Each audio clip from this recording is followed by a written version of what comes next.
संज्ञा, संज्ञा की परिभाषा, परिभाषा सब लोग जानते हैं ना? किसी व्यक्ति, वस्तु, स्थान या भाव के नाम को क्या कहते हैं? संज्ञा। जैसे कि एग्जाम्पल राम, मेघ, दिल्ली, बचपन आदि। किसी के व्यक्ति का नाम, जैसे दादा है, दादी है, किसी का भी नाम है, किसी जगह का नाम है, जैसे आगरा है, दिल्ली है। उसके बाद में किसी वस्तु का नाम आता है, जैसे टेबल है, मेज है, कुर्सी है। तो ये सब सारी चीज क्या होगी हमारी? संज्ञा। संज्ञा के भेद पूछे, संज्ञा के भेद कितने होते हैं? 5। सबसे नंबर 1 पे कौन सा है? जातिवाचक संज्ञा, समूहवाचक संज्ञा, पदार्थवाचक संज्ञा, भाववाचक संज्ञा। थोड़ा सा बताइए। किसी व्यक्ति, वस्तु या स्थान या किसी व्यक्ति, वस्तु, स्थान या भाव के नाम को संज्ञा कहते हैं। Thank you. संज्ञा के भेद कैसे बताए? तुम बताओ। 5 कितने होते हैं? व्यक्तिवाचक संज्ञा, जातिवाचक संज्ञा, समूहवाचक संज्ञा, पदार्थवाचक संज्ञा, भाववाचक संज्ञा। संज्ञा की डेफिनेशन बताइए। किसी व्यक्ति, वस्तु, स्थान या भाव के नाम को संज्ञा कहते हैं। बेटा आपको पता है संज्ञा के भेद कितने होते हैं? कौन कौन से? व्यक्तिवाचक संज्ञा, जातिवाचक संज्ञा, समूहवाचक संज्ञा, पदार्थवाचक संज्ञा, भाववाचक संज्ञा। बेटा आप बताइए पीछे से संज्ञा की डेफिनेशन। किसी व्यक्ति, वस्तु या स्थान को संज्ञा कहते हैं। Sit down, very good. पीछे से बस आपको पता है संज्ञा के भेद कितने होते हैं? 5 कौन कौन से होते हैं? व्यक्तिवाचक संज्ञा, जातिवाचक संज्ञा, समूहवाचक संज्ञा, पदार्थवाचक संज्ञा, भाववाचक संज्ञा। Sit down.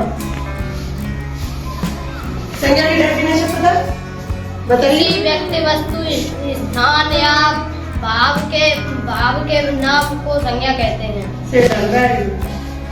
Stand up. पीछे से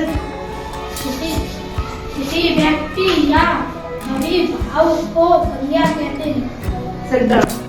व्यक्तिवाचक संज्ञा कहते कैसे? देखो किसी विशेष व्यक्ति अथवा स्थान आदि के नाम को व्यक्तिवाचक संज्ञा कहते हैं। जैसे किसी विशेष व्यक्ति, जैसे कोई खास व्यक्ति होता है, जैसे भगत सिंह है, महात्मा गांधी है, और किसी उस ऐसे व्यक्ति का नाम है या किसी स्थान का नाम आता है। स्थान जानते हो, जैसे कि आप यहाँ रह रहे हैं, कोई फिरोजाबाद है, कोई आ रहा है, उसका नाम आता है। किसी पर्सनल व्यक्ति, जैसे किसी व्यक्ति का नाम आता है, भोला है, भोला राकेश है, उनको हम क्या कहते हैं? सबको व्यक्तिवाचक संज्ञा। जैसे आता है जातिवाचक संज्ञा। जातिवाचक संज्ञा एक ही जाति या वर्ग के सभी प्राणी, वस्तु अथवा स्थानों के नाम को जातिवाचक संज्ञा कहते हैं। एक ही जाति या वर्ग के लोग जानते हैं, जैसे कि कोई पशु, पक्षी, ये सारे प्रकार के जीव जंतु, ये सारे कौन है? जो प्राणी होते हैं, जैसे इंसान में, मानव में, पशु जंतु में, सब लोग क्या हुए? जातवादी, जात हुई नहीं हुई, तो उनको क्या कहते हैं? जातवाचक संज्ञा। जैसे कि सैनिक है, कोई फल है, कोई विद्यालय से फल में देखा हो तो फलों की जात अलग होती है ना, विद्यालय में जाओ तो विद्यालयों की अलग होती है ना। उसी प्रकार से भाववाचक संज्ञा, भाववाचक किसी प्राणी या वस्तु के गुण जो से जैसा भाव आदि के भाववाचक संज्ञा कहते हैं।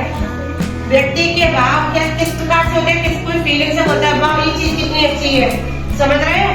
तो ये भाव से उत्पन्न हो रहा है, हो रहा है नहीं हो रहा है? ये हम कहीं जा रहे हैं, हमें क्या हो रही? खुशी हो रही है, तो एक हमारी फीलिंग ही तो आ रही है, तो उसको हम क्या कहते हैं? भाववाचक संज्ञा। जैसे कि कुछ मिठास है, आनंद से, हरियाली, जैसे कोई मीठी चीज खाते हैं, मिठाई खाते हैं, तो मिठास हमें समझ में आता है, नहीं आता है? वो हमारे अंदर की फीलिंग होती है, हम मिठाई खा रहे हैं, तो उसी प्रकार से आलस, क्या आज मन नहीं हो रहा है स्कूल जाने का, तो आलस है या नहीं है? तो ये क्या हमारे अंदर की फीलिंग है, यानी कि भाववाचक संज्ञा है।